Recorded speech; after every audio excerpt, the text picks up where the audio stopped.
And we're live. Thank you everyone for joining me during Microsoft 365 May. You're with Damien Margaritis, and today we're going through video interop with Microsoft Teams.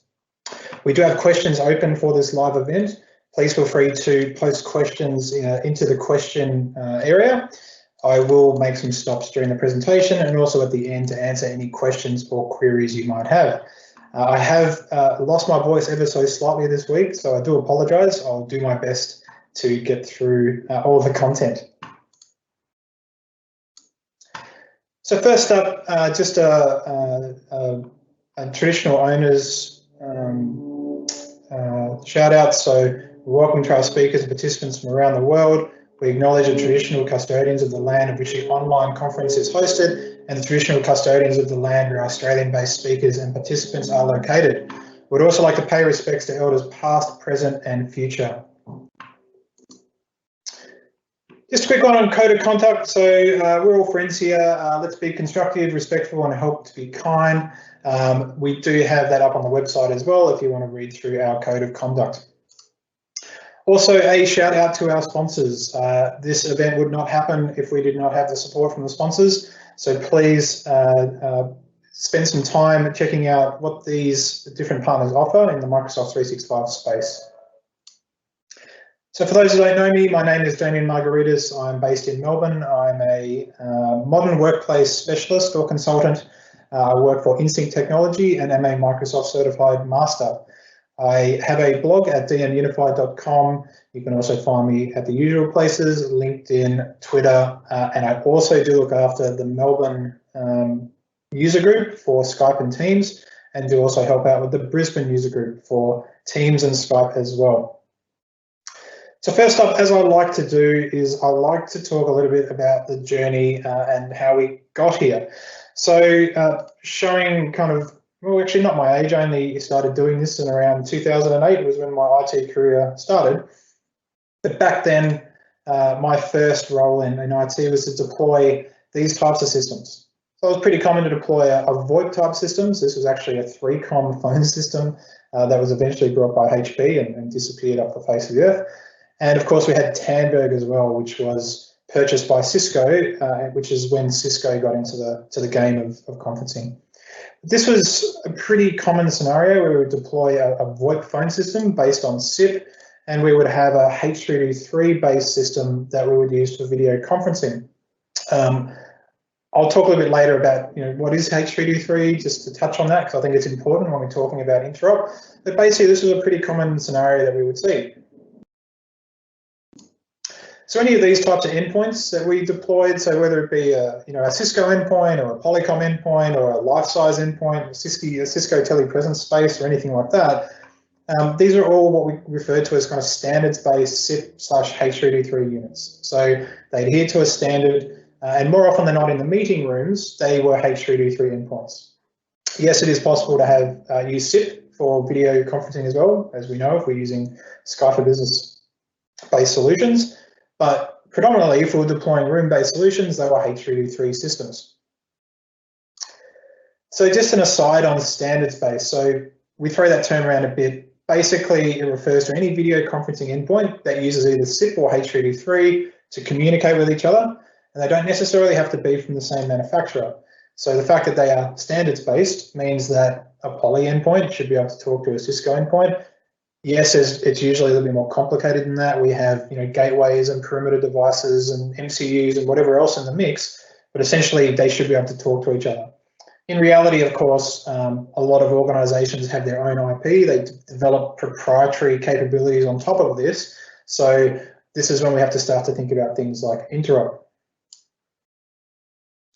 So moving on from deploying 3Com phone systems and Tandberg video conferencing units, it was around the time that Link started to happen. So of course we had conferencing capabilities with OCS, but as we moved forward into Link 2010, we really started to see this take off. And we deployed Link server-based solutions. We had users that were joining Link meetings, and we also had users joining from external, so from a web browser joining a Link meeting. But we still often had H323 systems in our environment. So the question would often come up from end users, we deployed this new system, we're using Link 2010, Link 2013 or whatever it is, I want my meeting room devices that typically were tens of thousands of dollars worth of setup. Why can't we use those as well to join our Skype for Business meetings, but also get from, my Link meetings, but also get from a Link endpoint into a meeting that might be hosted on video conferencing infrastructure, H323 MCUs, that type of thing. So we needed some kind of interop service that sat in the middle. And we had a couple of providers, more than it's on that list, I do understand. So if there's any that's not listed, it's not deliberate, it's just these are the ones that came to mind. So Polycom, PexIP, and at the time Acano. Acano, of course, was purchased by Cisco. They basically developed a technology that Cisco now uses in their VCSs to allow interop between the Link world and H323 world. And of course, eventually we had Skype for Business in the mix as well, but more or less the same, right? So there was some slight changes with how video conferencing worked between Link and Skype and things like that. But in essence, that was the basis of how we approached Interop. We had to have something sitting in between. Now, because Polycom at the time had a relationship with Microsoft and was making endpoints that would eventually work with Link as kind of a native video conferencing endpoint. So I'm talking about the Polycom HDX series devices and the Polycom Group series devices. We spent a lot of time working with Interop with Polycom, and basically it looked like this. So we would have Skype for Business environment on one side, and we had our Skype for Business clients, and we might have had some Skype for Business room systems as well, like the Polycom Group systems or something like that. But we also had the full kind of on-premises Polycom stack as well that would handle all of the standards-based capabilities that we wanted in our environment. So I would have standards-based endpoints. I could have external standards-based endpoints. So, for example, a Cisco endpoint or a life-size endpoint could come in through my Polycom infrastructure and actually cascade into a Skype for Business meeting. Similarly, I could get from Skype for Business back the other way into a Polycom hosted meeting, or potentially even out to another H323 environment somewhere else. So this is still very much on-premises days. I know it says Office 365 there, but bear with me, we'll get to that.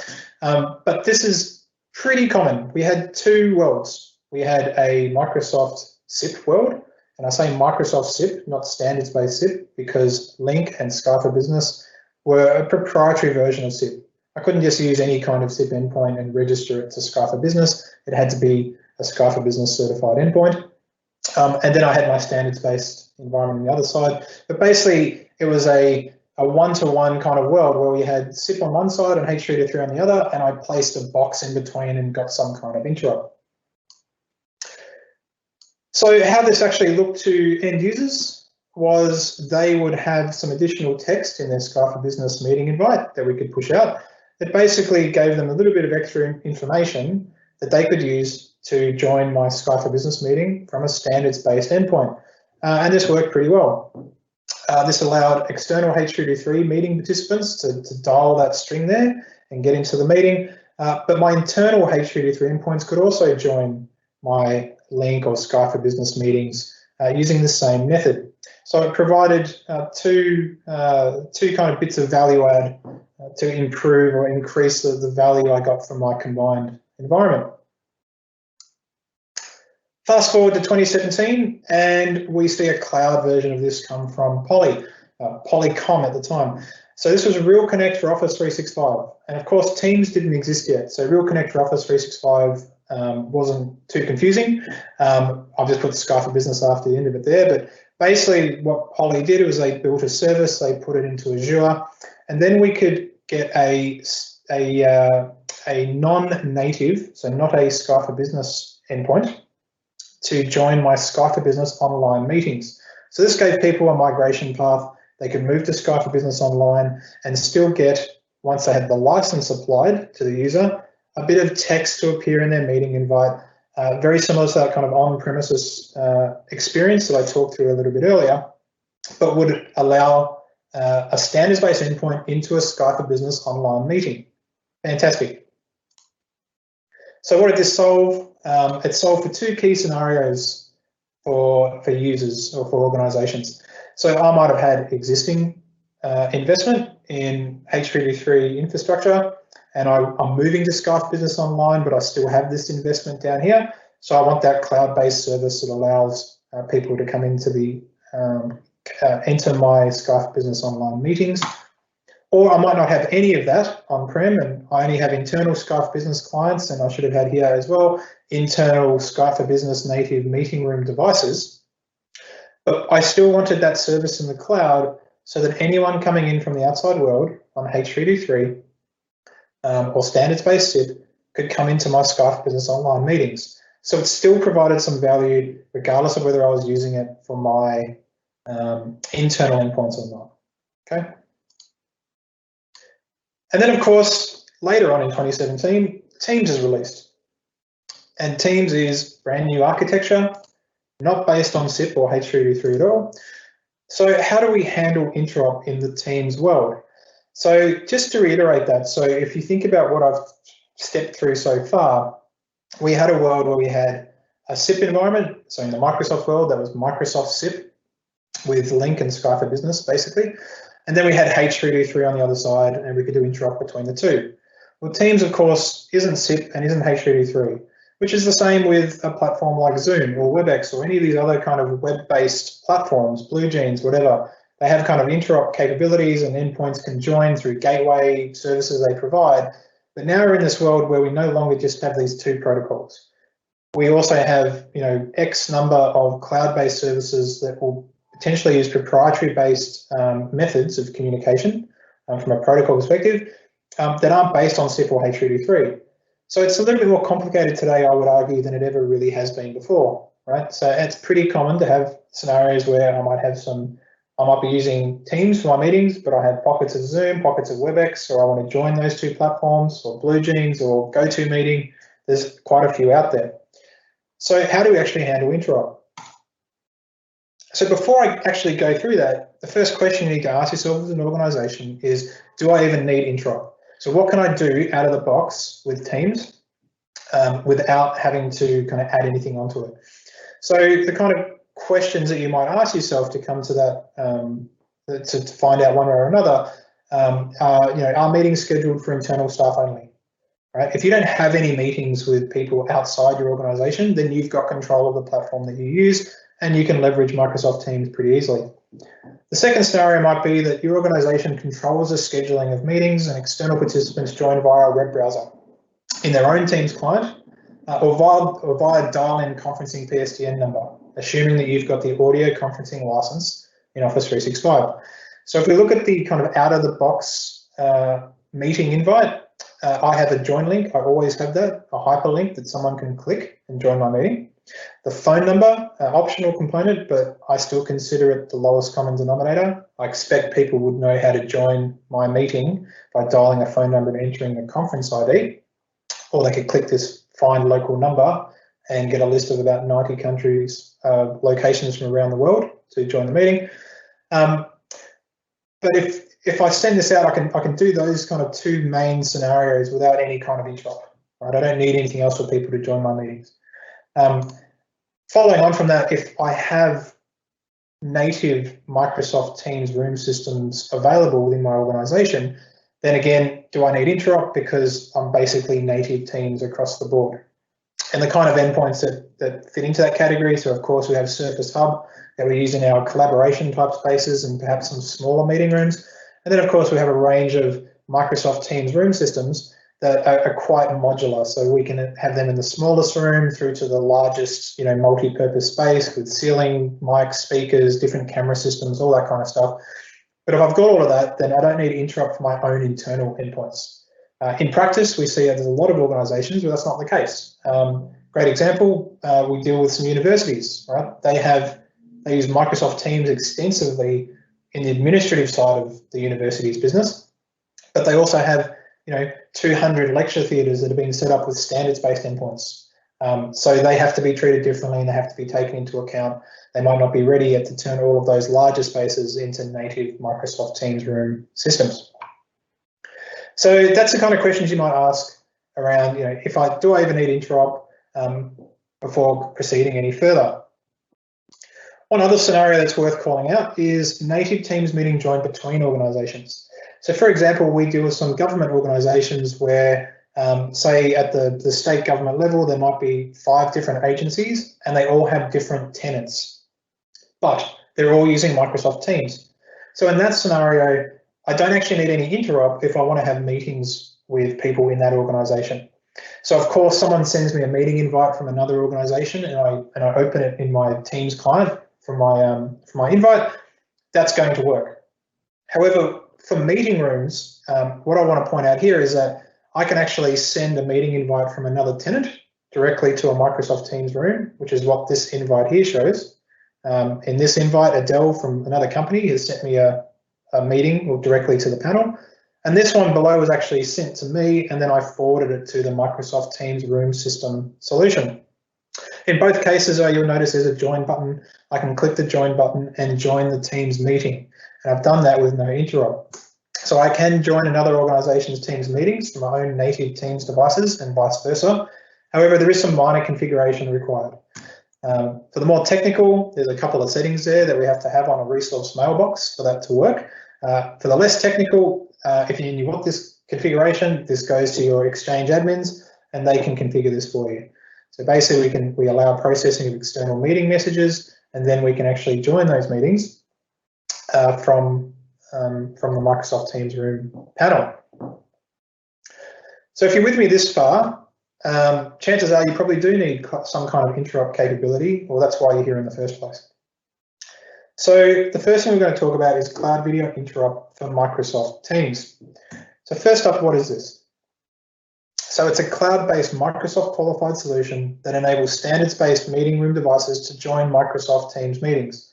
And just to drill it in again, what are the standards-based endpoints we're talking about? They could be Poly endpoints, they could be Cisco endpoints, they could be life-size endpoints. I want these endpoints to be able to join my Microsoft Teams meetings. How does it fit together? So on one side, we have these standards-based SIP or H323 video conferencing endpoints.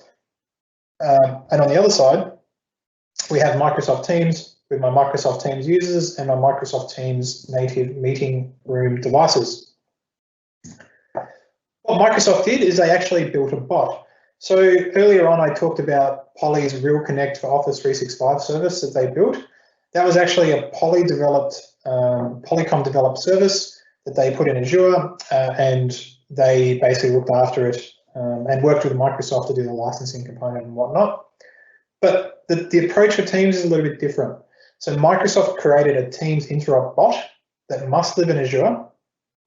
They gave it to a few partners that will pop up in a sec, and the partners, such as Poly, were able to add their own additional capabilities, so some value-add services like one-touch dial that we're going to touch on in a sec. But that first kind of communication services SDK, that came from Microsoft and was given to these organizations, which are appearing down the bottom now. So Poly, BlueJeans, PexIP, they all got access to this. They were then able to develop their solution and take it to market. Initially, Poly and BlueJeans had a very similar approach in that it was all kind of Azure hosted cloud-based, and PexIP, we had to have some PexIP servers in the mix that integrated with that Azure interop bot in the cloud. But now PexIP also have a cloud-based version of this and various additional capabilities around one-touch join and whatnot. So the additional partner capabilities is the difference between the services, but the actual routing of audio, video, and content in and out of a Microsoft Teams meeting in both directions is handled by this Teams interop bot. So that's a little bit about the architecture. What the user sees, so very similar to what we've already talked about in previous offerings. So when I had on-premises Real Connect Clarity, I had some text that I pushed out to my meeting invite that popped up, but I had to do it in a kind of a manual way. In Scarf Business Online with Real Connect for Office 365, similar thing, some text appeared in the bottom of the invite. No different for Teams with Real Connect for Teams is the name for this one. We get that text that appears at the bottom, and someone can either dial that string that you see that appears at the bottom if they're an external endpoint, and if they click the find an alternate dial string, it actually will pop out some additional information of what they should dial. I've only got two here. I've got Poly's version and BlueJeans, but of course PexIP would have one as well. so that you've basically given users on the far end all the information they need to join your Microsoft Teams meeting. Now, I want to stress that as well. So once we have Cloud Video Interop in the mix, even if you have no internal standards-based endpoints that aren't Teams native, if I deploy Cloud Video Interop, I've given people at the far end pretty much every way to get into the meeting, assuming I also have the audio conferencing license. I could click a hyperlink and come into the meeting via my own Teams client or a web browser. I could dial the phone number and come into the meeting, or click find a local number and dial in from over 90 locations globally at no extra cost to the organisation that is hosting the meeting. And alternatively, I can walk up to my Cisco endpoint at company X and dial the string that appears here. So I've now given people at the far side of my Teams meeting that I'm hosting pretty much every way to get into my meeting, which I think is really, really valuable. Okay, so more on the end user experience again and how this works. So that Cloud Video Interop, it sits in Azure and communicates with Microsoft Teams, and we have offerings from BlueJeans, PexIP, and Poly. The first scenario that solves, I have internal endpoints that are non-Teams native, and they join out through the firewall to Cloud Video Interop and across to my Teams meeting. My Teams native endpoints and my users join the same way they always have. At the same time, so as an either or, I could also support those externals coming into the Cloud Video Interop service, where they dial the string in my invite and come into my Teams meeting via Cloud Video Interop. So they're coming in this way, and I can do that at the same time. Okay. Now the licensing for Real Connect for Teams is based on and for the others as well, is based on concurrency. So if I want 5 concurrent standards-based endpoints joining my Teams meetings at any one time, I need 5 licenses. I can then give the text, the bit of text that appears in the invite, to any users that I want, and it's controlled with a policy that we configure in Microsoft Teams. So if I grant someone that policy, that controls whether the text appears or not, and then concurrency is controlled with how many licenses I've purchased from the third party, whether it be BlueJeans or PexIP or Poly. Okay. So, well, moving on to one-touch dial. So, as we've seen, Cloud Video Interop adds additional information to the Teams meeting invite, and that can be dialed from any standards-based endpoint to join a Teams meeting. Joining the Teams meeting. So it's from the standards-based endpoint into my Teams meeting, not the other way around. First thing I just want to point out there. External organizations joining from a standards-based endpoint will need to dial a string to access the meeting. We've seen that, the string that exists in the meeting invite, and we need to dial it. But what if we have our own standards-based endpoints that we want to join our Teams meetings? We probably don't want them to have to dial a string. It's probably not a great end user experience to have one of my own users walk into a room that might have a Cisco endpoint or a Polycom endpoint, or even well, that's the 2 main ones we'll talk about here. I don't want them to have to dial the string that's in the meeting invite. That's not going to work very well. I want to be able to put a button on the screen of those devices that provides a one-touch join experience into my Microsoft Teams meeting. And that's what one-touch dial does. So this diagram is obviously a technical diagram that kind of outlines how this works. But basically, the various providers, so PexIP have a version of this, Poly have a version of this, and I believe BlueJeans do as well. They have a service where they can basically rewrite the invite for Teams before pushing it out to the endpoint, so that it is presented to the endpoint in a way that it understands in order to put a button on it that they can press to join the meeting. So it's orchestrating the dialing of that string, okay? So to reiterate that, the server sits between Exchange and the endpoint. So at a very high level, when I have, say, a Polycom group system endpoint, I'm using that as an example because it's sitting behind me. Normally that's configured, the calendaring service, to point directly at Exchange. If I get a meeting invite from Exchange for Teams, the Polycom group system or other endpoints, they don't know what to do with that. It'll show the meeting, but there'll be no join button. One-touch dial fixes that. It basically rewrites that bit of information, and the only configuration change we make on the endpoint is we update the calendaring service to point to one-touch dial instead of directly to Office 365, or Exchange on-prem is also supported. So it basically sits in the middle and adds value for us, right? So now we have a situation where I'm pushing a Teams meeting join button out to my endpoint. And if we click through that, so this endpoint screen grab here. So this one is showing a Teams meeting that I pushed out to a Polycom group series in this example that has nothing to do with Teams. It's not registered to anything. It's not registered to Skype for Business.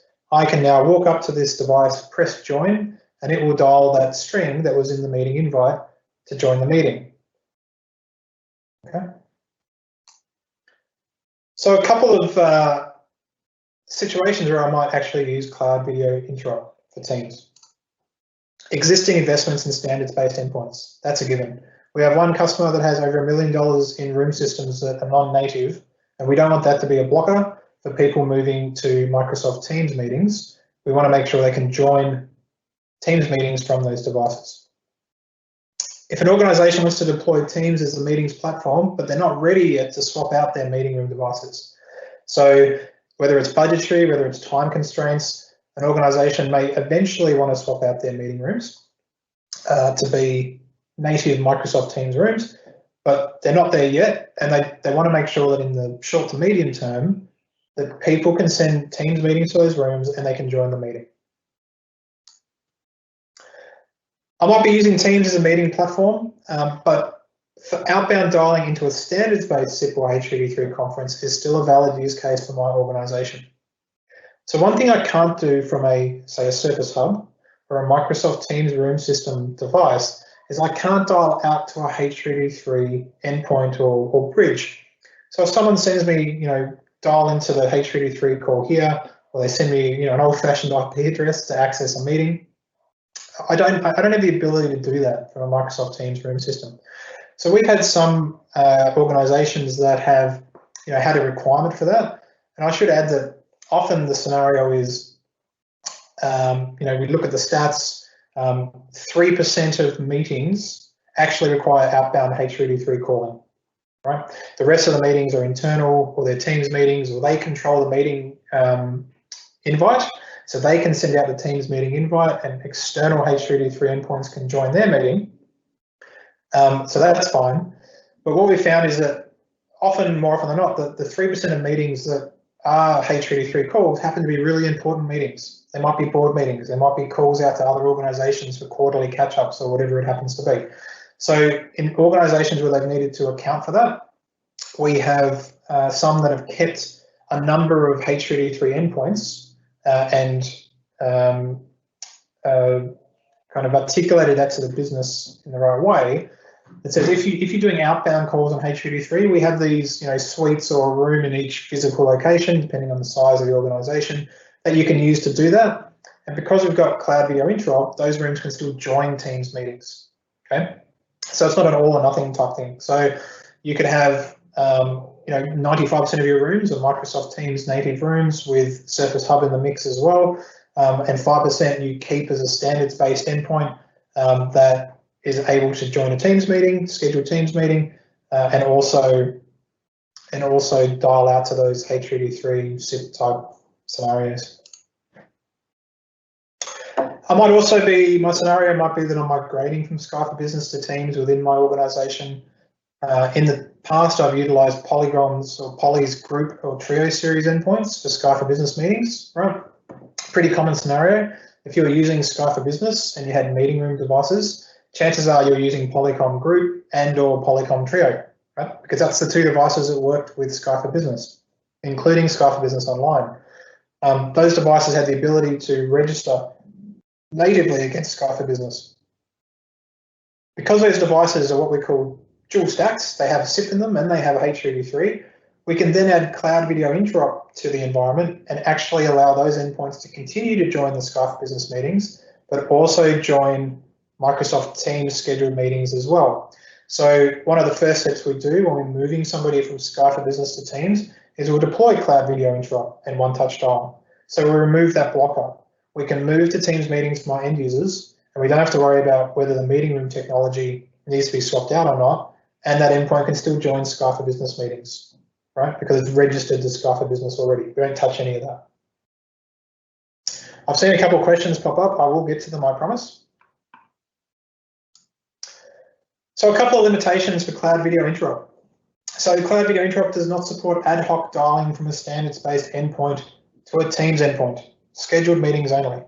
So what I mean by ad hoc dialing is if I have a, let's say I've got a Cisco endpoint and I'm using Cloud Video Interop, I can send a Teams meeting to that endpoint and it gets a button on the screen and I click it and I can join the Teams meeting.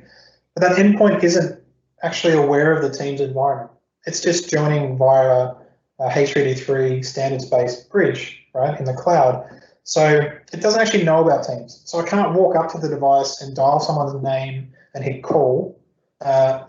It's not going to be able to do that. It's only for scheduled meetings, okay? The CVI also enables standards-based endpoints to dial into my Microsoft Teams meetings. It does not enable Teams to dial out to a standards-based room. I've kind of touched on this already, but it's intermediate Teams. It's not Teams out to H323. Keep that in mind. Okay, while I get through a couple of these questions, competition time. So if you've got your phones handy, scan that QR code and make sure to go into the draw for competition that's being run for Microsoft 365 May. I have no idea what the prize is this week, but if you win, you will find out. Okay, so a couple of questions. First one, can I confirm the Interop you're showing requires an audio conferencing license? Otherwise, you don't get the phone number conference ID options. If so, does every meeting organizer require an audio conferencing license or just the room MTR device that is hosting the meeting? Okay, a couple of things there. So first up, the audio conferencing license and the feature that it lights up, which is showing a dial-in conferencing number in the invite and a meeting ID or a conference ID, is completely independent of Cloud Video Interop. So I don't need to use Cloud Video Interop. I don't need to have the audio conferencing license, but if I want to have all three options of how people get into my meetings, it's kind of handy to have. I think it's worth having because it just means that no matter who the user is on the far end, they don't really have an excuse, they can get into your meeting. To your second point, if so, does every meeting organizer require an audio conferencing license or just the room? It's not actually the room that gets the license, it's the user that creates the meeting. So if I'm creating a meeting and I want the phone number, the dial-in conferencing number to be in my invite, me as a person is the person that needs to be licensed for audio conferencing, not the room. We have separate licensing for rooms. We actually have a Microsoft Teams meeting room device license that actually has audio conferencing on it, but it's for a different use case. The important thing is that when I create a meeting, I'm the person that's creating it. It's not the endpoint. The endpoint is just joining my meeting. So the licensing is relevant to me. And that goes for Cloud Video Interop as well. So Cloud Video Interop is licensed kind of per port concurrency, but when I set that policy and I give myself the text, if I want Cloud Video Interop and One Touch Dial to work, the user that creates the meeting has to have that policy assigned to them. Okay, so I hope that clarifies that. Where does MS Teams' own interoperability come into this? Zoom and Webex to be linked, a new feature within Teams. We're going to get to that, so please hold. What is a workaround for previously deployed VC EPs that have a Crestron or AMX control interface at the front end, but you want to offer One Touch to dial, but the control panel is likely not to display this feature, apart from a reprogram of AMX or Crestron? Short answer really is a reprogram of AMX or Crestron. So if you've got an older type panel that doesn't have, let's say it was configured from an AV perspective more than from a Microsoft UC perspective, then you might not have the calendar exposed. So for example, a Polycom endpoint through the API that you'd be accessing to interface with an AMX or Crestron panel, you can display the calendar along the top, which shows the buttons to do click to join. So if that doesn't appear today, you kind of need to update your config in order to show that, okay? Otherwise, you're not going to get that one button click to join. So whether it's AMX or Crestron in the same boat, you would need to do some reconfiguration. And I've seen that configuration done by a number of organizations. So And this is before Microsoft Teams Room, where we don't really have that API integration from an AMX Crestron perspective. But on, say, Polycom Group, using that as an example, I had access to the APIs that I could then kind of do remote calls from my AMX or Crestron panel, and I could also expose the meeting join kind of ribbon, the calendar that had the join buttons on it. Can you speak about the ability of Microsoft Teams Room to dial a SIP URI? You mentioned the CBI doesn't allow Teams to dial the room, but I thought this was possible using MTR via SIP URI.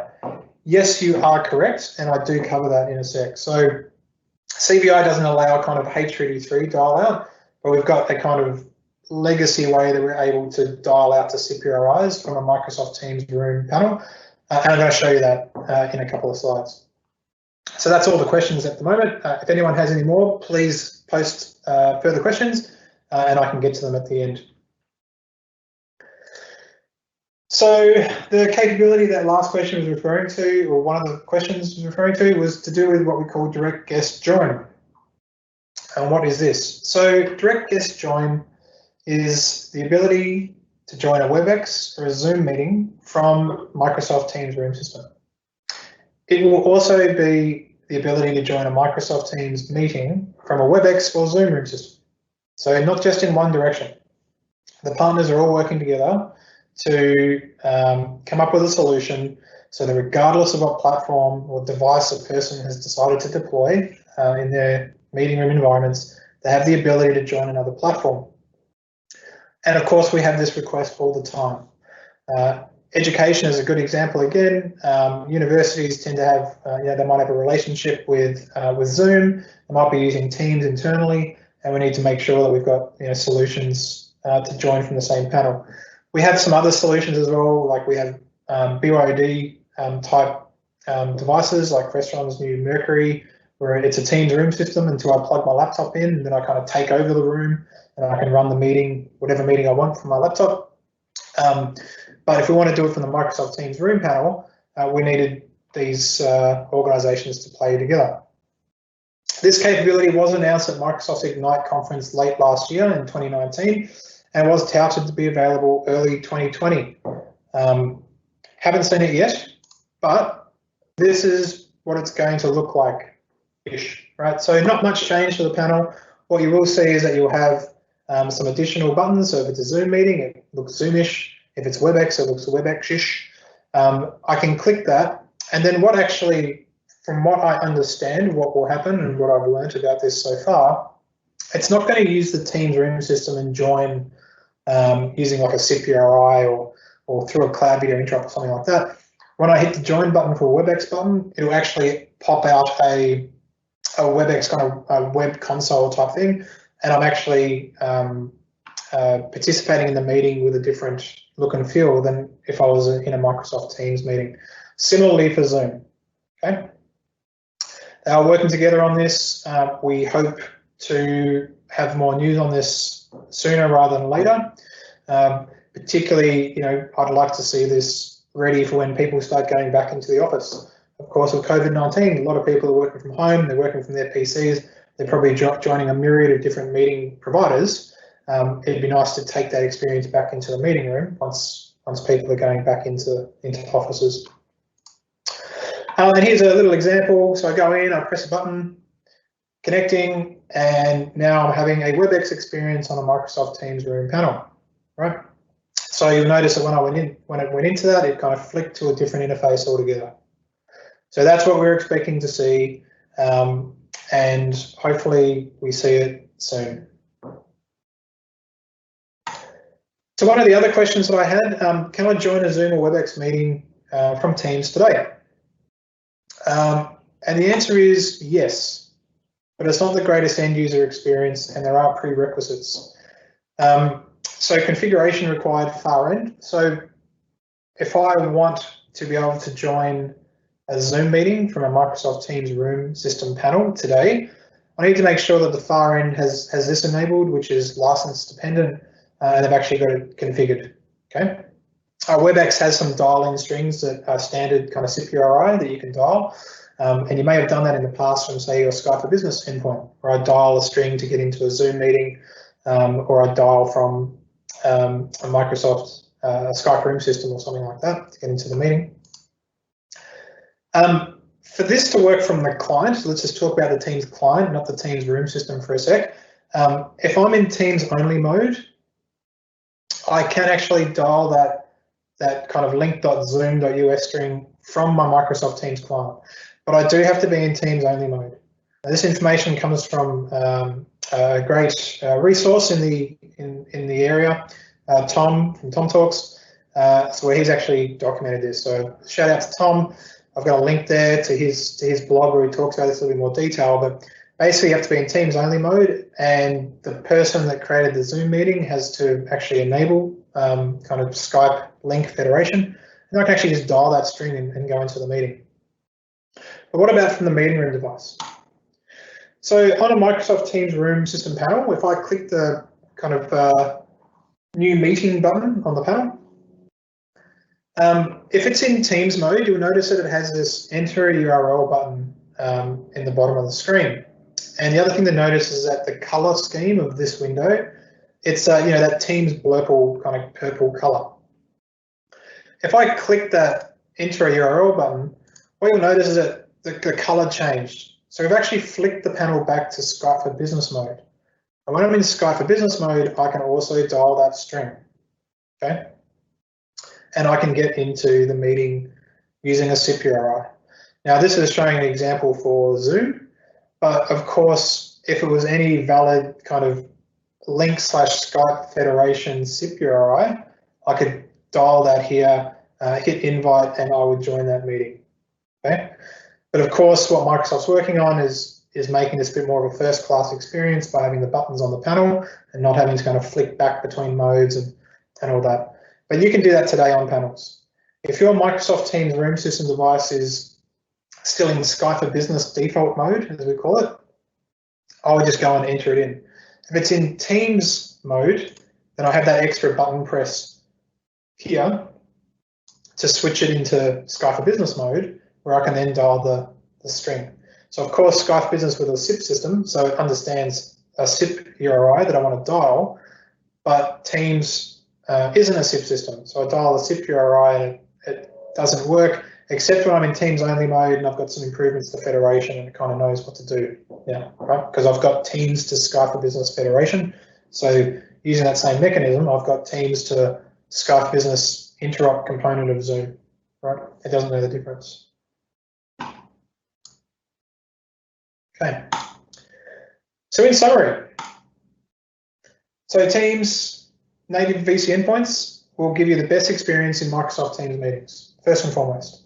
Any of the new features you see released, things like proximity join, which isn't that new now, but whiteboard from an endpoint, all those types of things, and further development, which is coming on a pretty regular time frame. I want to be on a Microsoft Teams room system, Surface Hub, that type of thing. I'm going to have the best Teams experience. When more flexibility is required, we can use Cloud Video Interop. It can support migration to Teams endpoints over time if you have budget or timing constraints. Supports external standards-based Teams meetings join. So those standards-based endpoints, whether they're yours or external, joining your Teams meeting. You may still need some standards-based endpoints for outbound HTTP3 or SIP dialing, as we talked about. So Cloud Video Interop adds value there, and that you can keep those endpoints or some of them and use Cloud Video Interop to get into Teams meetings while still being able to dial out the old-fashioned way, let's call it that. And direct guest join for Webex Zoom meetings is still on the way, okay? So hopefully we'll know more about that in the coming months. Following on from this session, Wednesday the 27th of May, so join me and Brennan Kwok from Poly. Brennan's going to talk about the kind of broader ecosystem that Poly brings to the table as far as providing value to Microsoft Teams, including the Cloud Video Interop stuff. Might be some demos that we do as well, some real world kind of examples if you're interested. So that's still a few weeks away, Wednesday the 27th of May. So please put that in your calendars if you want to know more. Okay, a couple of more questions to look at. So I've covered that one. One more question here. You mentioned that the MTR device has an audio conferencing license for other reasons. What does this license actually do? really good question, because when I first saw that license appear, I was trying to figure out why is that on the license. So if you look at the two licenses that exist for meeting room or common area devices, if it's an audio only device, we use the common area phone license. That has Skype for Business license on it for backwards compatibility, Microsoft Teams, and phone system license. And then, of course, I have telephony via direct routing or Telstra calling for Office 365. On a Microsoft Teams room system that has video, there's a different license. It's the Microsoft Teams device license, something like that. And it has two additional licenses on it as well. So it has the audio conferencing license, and it also has Intune for device management. Right? These devices tend to be Windows 10 devices or Android devices with the new collaboration bars. So we use Intune to manage them.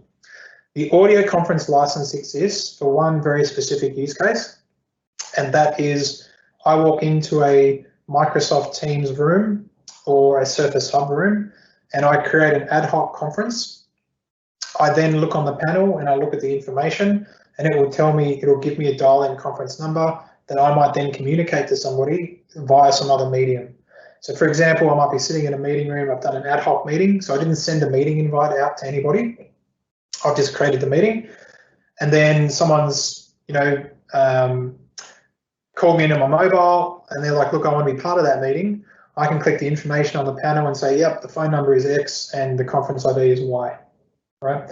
So because in that circumstance, the resource mailbox or the Microsoft Teams room actually created the meeting because it was an ad hoc meeting as opposed to it being a scheduled meeting, it needed to have the audio conferencing license to meet that kind of use case. So that's why that license exists on an MTR device. So hopefully that answers your question. Okay. Fantastic. Look, that's all the questions that I had. I'm going to hang about for another 5 minutes or so. If anyone has any other questions, I'll be monitoring the feed here. So please feel free to reach out with any other questions you might have in the next 5 minutes. But thank you so much for joining.